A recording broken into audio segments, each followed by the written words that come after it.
marque-là, une marque montréalaise qui travaille le cuir, les sacs, les vestes, les accessoires.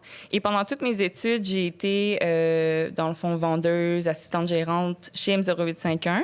Et je pense que c'est là que j'ai commencé à faire des parallèles entre travailler dans le milieu de la mode et potentiellement mes apprentissages du HEC, faire les ponts entre commencer à diagnostiquer un peu l'entreprise, trouver mon intérêt là-dedans.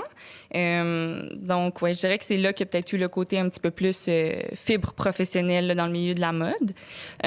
Fun fact, si on a le temps pour une petite anecdote personnelle. Ben oui, on est là pour ça. C'est un podcast fait pour ça aussi. Quand j'ai gradué à HEC, puis je vous souhaite vraiment que vous ayez une graduation pour ceux qui graduent à HEC cette année, quand on a eu notre graduation qui était au Sepsum, by the way, j'espère que ceux qui ont gradué avec moi vont s'en rappeler.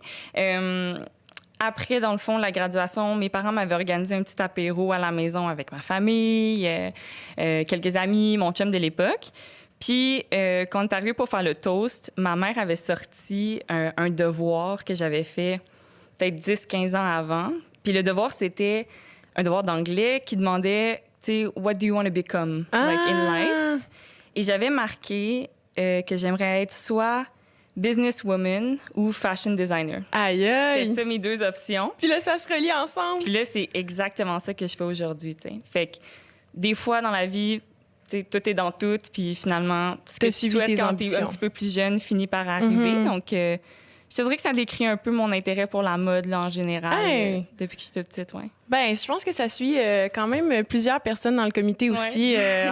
On a la pulsion fashion dans nous, mais le côté aussi gestion. Puis dis-moi, j'ai vu aussi que tu avais joué quand même du violoncelle pendant plusieurs années. Est-ce que, tu sais, comme on poserait la question à un sportif, la musique, elle apporte quoi autant au niveau de la gestion, autant que la mode? Est-ce que tu vois des liens? Tellement de discipline, c'est fou. J'ai commencé le violoncelle quand j'avais 8 ans. Dans un programme qui était un peu comme on a sport-études pour les sportifs. Ben là, c'était musique-études pour les musiciens à l'École des Cèdres à Laval.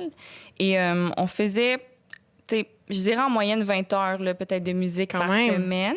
Pour quelqu'un qui a 8-9 ans, c'est gros. C'est quand même sérieux.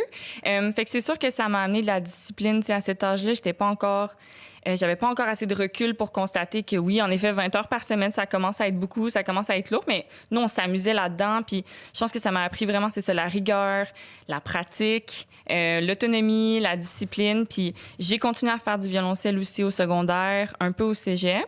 Puis maintenant, cet instrument-là, pour moi, ça représente vraiment une évasion. C'est plus... c'est pas nécessairement quelque chose que je fais professionnellement, mais ça va être un instrument que je vais jouer de temps à autre quand j'ai